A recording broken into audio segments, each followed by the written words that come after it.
Tonight on DC News Now, FedEx Field no more. What's next for the Commanders Stadium after the shipping company suddenly pulled its naming rights? Temperatures are set to plummet as we go through the night into the day on Thursday. We'll let you know how chilly it is going to get across the DMV. Then, a look at Loudoun County's drug-sniffing dogs after a rash of overdoses last fall. And healthy habits. I know that you can build a healthy and positive relationship with technology. Tips both teens and parents need to know. You're watching the station covering all of the DMV. This is DC News Now.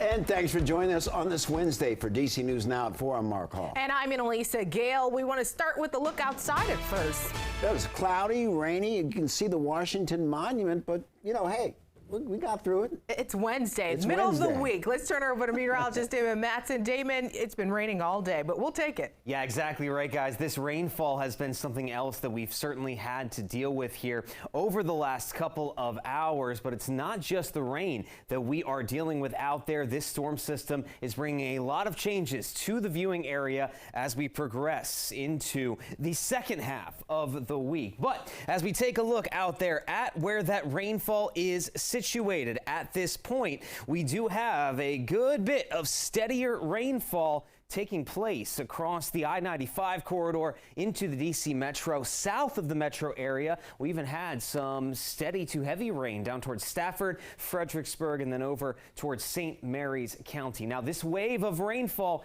is moving east. It's going to come to an end within the hour, and then we're going to start to dry out a little bit. The main part of the cold front here is a little bit back to the west, and there will likely be another burst of rainfall to go along with that. But our primary concern moving into the night is going to be a burst of very strong winds. Looking at this wind map, there's the cold front right along Interstate 81, and as that moves to the east, we will continue to see some very gusty conditions with wind gusts approaching 40 to 55 miles per hour here and there, which is why we still have wind advisories in place across nearly the entire DMV here in this tan color, minus some of our southern counties here, and that stays in effect until the early morning hours on Thursday. So as we progress into the day tomorrow, should we expect these winds to finally calm down, and how much are those temperatures about to drop as we go through the overnight hours? We'll have a full look at your forecast coming up here in just a bit.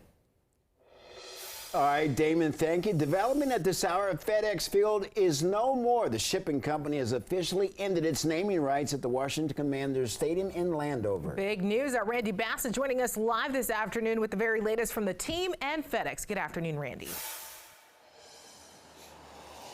Yeah, Mark and Elisa, check it out. The sign stays up here in Landover for now, but probably not for much longer. Both the team and the company of FedEx confirming to DC News Now this afternoon the company has dropped its naming rights to this stadium after almost 25 years. FedEx was able to opt out of its naming rights deal based on provisions in the contract that allowed them to opt out after the sale of the team last year. The Commanders organization telling us this afternoon they're already looking for a new sponsor to name this stadium ahead of next season. FedEx opted out of its naming rights 2 years early, and in a statement today told us they're pulling their naming rights here in Landover as they focus on their broader NFL sponsorship and opportunities that reflect their global footprint. The Commanders also said they're exploring other options for the team's future home, but just last night announced another $35 million in upgrades here at the stadium. Today, though, we caught up with superfan Tailgate Ted. He's missed one home game at FedEx Field since it first opened. Here's how he's feeling about the changes tonight. I mean, it's my stadium. I love that stadium. I've been to 25 other NFL stadiums. It's not the worst out there, and it's ours. And losing the name is going to be a little bit different. I think they're going to start calling it Commander Stadium until rights come in. But I have faith in the new ownership group. They're going to do what's right for the stadium and for the fans and the fan base. Yeah, the stadium name change isn't the only big thing going on with the Commanders right now. It's another off season full of big changes for the team. They have a new GM in Adam Peters, a new head coach in Dan Quinn, and in a couple of weeks, they're bringing a number 2 draft pick right here back to Landover and to the DMV. Mark, there's a lot to talk about right now. Yeah, Randy, I think Tailgate Ted is going to adjust. I think he's going to be fine. But this announcement, as you know, about the stadium's name comes at the same day as a bad report card from players on the stadium itself. What do they have to say? Yeah, Mark, a bad grade is right, a failing grade at that. The NFL Players Association released today its annual report card that ranks everything from ownership to head coaches to team facilities. And today, the Commanders team gave its facilities here at FedEx Field, the locker room, an F-. That is the worst grade out of any NFL team. Again, a lot going on here, both at FedEx Field and with the Commanders organization. Stick with DC News Now as we bring you the very latest. Live in Landover, I'm Randy Bass, DC News Now. Randy, thank you. Turning now to Capitol Hill, the House of Representatives are expected to vote today on the RFK Stadium bill that could give D.C. officials control of that site. And that has been the hope of Mayor Muriel Bowser and members of council. They're trying to get the Commanders back to playing in the nation's capital. Our political and government reporter Leonard and Fleming join us live from Capitol Hill. Leonard, what are you learning about the opposition? Well, Mark and Annalisa, good afternoon. The Maryland delegation, most of them are a hard no. They want this stadium to stay and the Commanders to stay in Prince George's County where they currently play. But, you know, Mayor Bowser and council, they have been lobbying hard on Congress for a while here now since last year's hearing that basically had support from Representative James Comer from Kentucky to back this stadium proposal and get it to the full House for today, which could possibly happen today at 4:30 p.m. There is a possibility that it could get delayed and punted until tomorrow, but members are hoping that it will get voted on. And Mayor Bowser wrote a letter to House Minority Leader Hakeem Jeffries that basically stated that D.C. needs this property back in the district's hands, and that is something they feel that they can lure the Commanders out of Prince George's County and back to D.C.'s since the 1990s. Back to you. All right, Leonard, thank you. Well, police have arrested 3 more suspects in the murder of a Prince George's County teen who was shot and killed while walking home from school back in September. Police say 18-year-old Raymond Richardson, Cameron Anderson, and a 17-year-old are facing first and second degree murder charges. The victim was 16-year-old Jada Madronamore. Madronamore and her friends were walking home from Duval High School in Lanham back in September when a fight broke out between her friends and another group. Now, according to court documents, a 17-year-old boy pistol whipped her, then shot and killed her. That suspect was arrested and charged as an adult nearly a week later. Police say this now brings a total of 4 people in custody for Madronamore's murder. They are expected to be in court for a bond hearing in the coming days. Also, bills to ban the sale of new assault weapons in Virginia have cleared a major hurdle today, effectively guaranteeing a trip to Governor Glenn Youngkin's desk. Now, tonight, Virginia Democrats celebrated the near final passage of bills to ban the sale of new assault weapons in Virginia. The companion bills will likely land on Governor Glenn Youngkin's desk sometime this week, but will Governor Youngkin sign them? The governor previously saying he already believes Virginia has some of the toughest gun laws in the nation. As much as Youngkin tries to suggest he's an outsider, he has hewed pretty close to traditional conservative principles and has kind of defended the things that the party believes in. So this doesn't seem like an area or a time when the governor would go out of his way to be bipartisan or embrace some kind of Democratic priority. And analysts say with Youngkin unable to serve more than 1 consecutive term as governor, he'll need to think about his political future when considering any potential gun control measures. Well, new technology in Hyattsville could mean parking citations for violators. The city has installed parking cameras on 15-minute parking spots to keep people honest about their time parking spaces. The first installments went in last week in the 4300 block of Gallatin Street, right outside the Hyattsville City Building and near a popular coffee shop. The device is called the MPS Safety Stick and will take the time-stamped photos when drivers first park and when they leave. The city says that this move was done to help businesses who have expressed frustration in the past.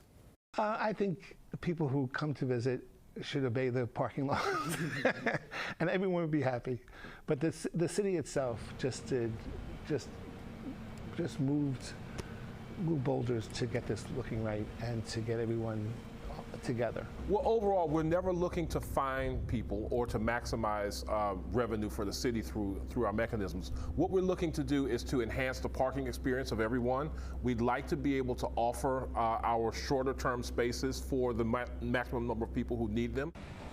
Bagley says the city's hoping to install more cameras and more 15-minute parking zones later this year, but will wait on the data from the first batch of cameras. Now, violators of the 15 minutes will be issued a warning for the first 30 days of its installation. The cameras will report violations to the city's parking compliance team. Well, new tonight, Senator Mitch McConnell announcing today that he will step down as Republican leader in November. McConnell is the longest serving Senate leader in history. McConnell, who's turned 82 this month, announcing that decision in a speech on the Senate floor. McConnell says he plans to serve out the remainder of his term, which ends in January 2027, and he will continue to work hard leading his conference through this year's election. We'll have much more on this coming up on DC News Now at 4:30. Well, after a rash of overdoses in Loudoun County Public Schools, the school system is partnering with law enforcement to bring drug-sniffing dogs into hallways there. And now Daniel Hamburg joins us live at the LCPS Administration Building. Daniel, how's this going to work? Well, Mark and Annalisa, the plan is to have dogs from the Loudoun County Sheriff's Office and Leesburg Police Department search every high school in the county by the end of the year. Those dogs will be searching for illegal drugs. Now, this comes after 9 students overdosed in the span of about 3 weeks at Parkview High School just this past fall. That's just some of the 22 juvenile overdoses in the county last year. A school spokesperson says the decision to partner with law enforcement came out of conversations with experts and through community forum discussions. These dogs will stick to common areas, including hallways and lockers, not where students are. When the dogs do arrive, the school will be placed into a hold pattern, meaning lessons will continue, but nobody in the hallways. The sheriff and school system both say it's important to hold kids accountable in order to keep them safe.